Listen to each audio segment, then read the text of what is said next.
బులెటిన్లో ఇప్పుడు speed news చూద్దాం.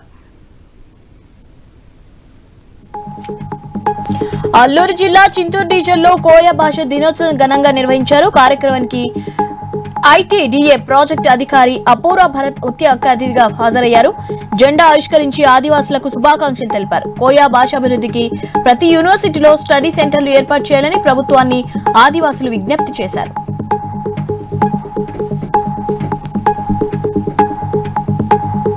సింగిల్ ప్యాకేజ్ వల్ల స్థానిక కాంట్రాక్టర్లకు నష్టం చేరుగుతుందని మాజీ మంత్రి తాటిపర్తి జీవన్ రెడ్డి అన్నారు. టెండర్ వర్క్ ఆర్డర్ లేకుండా పనులు చేయడం ఏంటని ఆయన ప్రశ్నించారు. ఇంజనీరింగ్ అధికారులు ఆన్లైన్ ధృవీకరణ ఇవ్వలేదని ఆరోపించారు. దీనిపై కలెక్టర్ విచారణ జరపాలని జీవన్ రెడ్డి డిమాండ్ చేశారు. పార్వతీపురం మన్యం జిల్లా పాలకొండలో అంగన్వాడీ కార్యకర్తలు ధర్నా నిర్వహించారు. 2021లో ఇచ్చిన పాత ఫోన్లతో ఎఫ్ఆర్ఎస్ చేయడం కుదరదని తేల్చి చెప్పారు. తక్షణమే ప్రభుత్వం ఈ విధానాన్ని ఉపసంహరించుకోవాలని కోరారు. లేదంటే పెద్ద ఎత్తున నిరసన కార్యక్రమాలు చేస్తామని ప్రభుత్వాన్ని హెచ్చరించారు. హైదరాబాద్ లో దళిత ఎమ్మెల్యేలకి రక్షణ లేదని ఇంకా సామాన్య ప్రజలకు ఎలా ఉంటుందని బీఆర్ఎస్ సోషల్ మీడియా కన్వీనర్ మన్నే క్రిషాంక్ మండిపడ్డారు. దాడిపై ఇప్పటి వరకు పోలీసులు ఎలాంటి యాక్షన్ తీసుకోలేదని ఆగ్రహం వ్యక్తం చేశారు. ఎమ్మెల్యే వారిపై ఫిర్యాదు చేసినా ఎందుకు చర్యలు తీసుకోవడం లేదని ప్రశ్నించారు.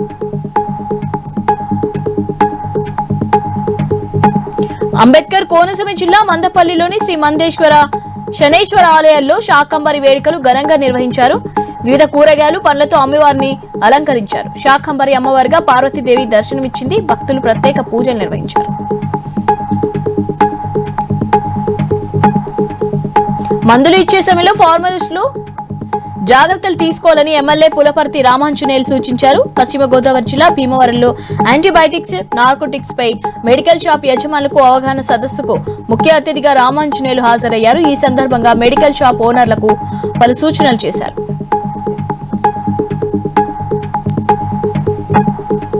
మంచిర్యాల జిల్లా చెన్నూరు కూరగాయల మార్కెట్ సమీపంలోని విద్యుత్ ట్రాన్స్ఫార్మర్ ప్రమాదకరంగా మారింది. విద్యుత్ తీగలు తగిలి ప్రమాదం జరిగే ఛాన్స్ ఉందని కస్టమర్ భయాందోళనకు చెందుతున్నారు. ట్రాన్స్ఫార్మర్ చుట్టూ కంచె ఏర్పాటు చేయాలని స్థానికులు కోరుతున్నారు.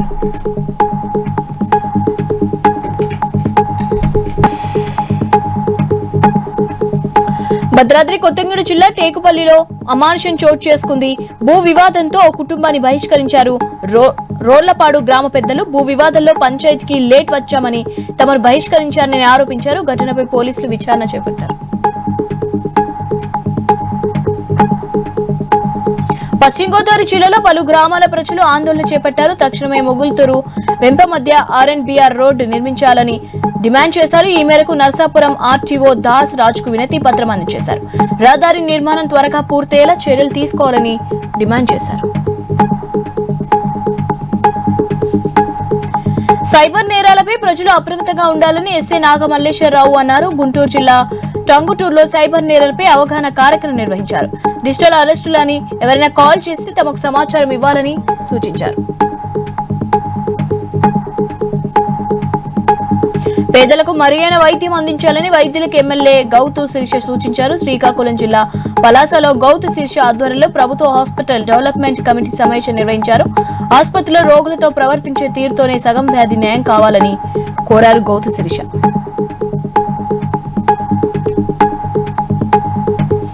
హైదరాబాద్ ఓయూ ఆర్ట్స్ కాలేజ్ వద్ద ఎన్ఎస్యుఐ విద్యార్థులు ఆందోళనకు దిగారు. ఓయూలో మద్యం సేవిస్తున్న వారిని ప్రశ్నిస్తే తమపై దాడికి పాల్పడ్డారని ఆగ్రహం వ్యక్తం చేశారు. పోలీసులు సెక్యూరిటీ పట్టించుకోవడం లేదని ఫైర్ అయ్యారు.